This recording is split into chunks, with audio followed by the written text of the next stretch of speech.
brothers and sisters in Christ. This week we are in the theme of joy, and just earlier this week we saw that the joy that we have, the joy that we celebrate, isn't of our own strength, but it comes from the Lord. And this joy is meant to be shared with the people around us. And the gospel today tells us, Jesus himself tells us that there comes a time that the joy that we share isn't going to be enough for the people. Just as John the Baptist shared with the people around him, with the Jews, there was a time where they were no longer rejoicing in the joy and the light that John the Baptist shared, because they needed to be pointed to the source. And that is a reminder for ourselves as well during this season, that as we share the joy of the Lord, that as we share how He works in us, that as we give gifts, as we provide the necessary things to the people around us, those things are good, those things are joyful, but it is not going to sustain them. We still need to point them to the source of this joy, to the giver of this joy, which is Jesus himself. So this week we wrap up the 3rd week of Advent and we step into the 4th week of Advent. This is where we realize that Christmas is really drawing close. It's very close already. And for some of us, maybe for many of us, this can be an indicator that there are a lot of things that need to be done. And we can maybe grow overwhelmed by this. We can be overwhelmed by how things are not falling in place. Maybe the food is not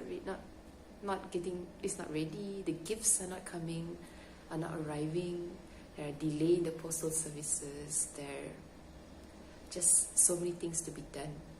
Our house is not yet decorated, and it can be easy for us to turn towards. These things, to focus on these things instead of focusing on the true reason of Christmas, which is welcoming Jesus once again into our hearts, into our homes.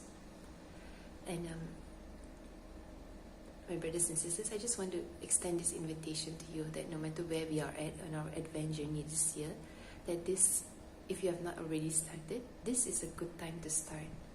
Or maybe if you've fallen off our Advent preparation, this will be a good time to restart, to continue on this journey of preparing to welcome Christ into our hearts first of all. In the first reading today, we see that there is a lot of hope, that Jesus is telling us that His salvation is coming. And a lot of times when we are preparing for something for a very long time, we tend to grow weary, we tend to grow tired because it is not coming at a time we expect it. But Jesus tells us in the first reading to persevere, to have hope, because He is coming, and He is coming for all of us who will to have Him in our hearts. And He comes with so much love, with so much joy, that we need to share it with other people, that it will be shared with other people. My brothers and sisters, I pray that this remainder of this Advent season, this Christmas preparation, will be a holy one, that all our preparations, especially once to welcome Jesus into our hearts, will intensify, and that this season of Christmas will be one like we have never celebrated before, because we receive His love and joy. Have a blessed Advent.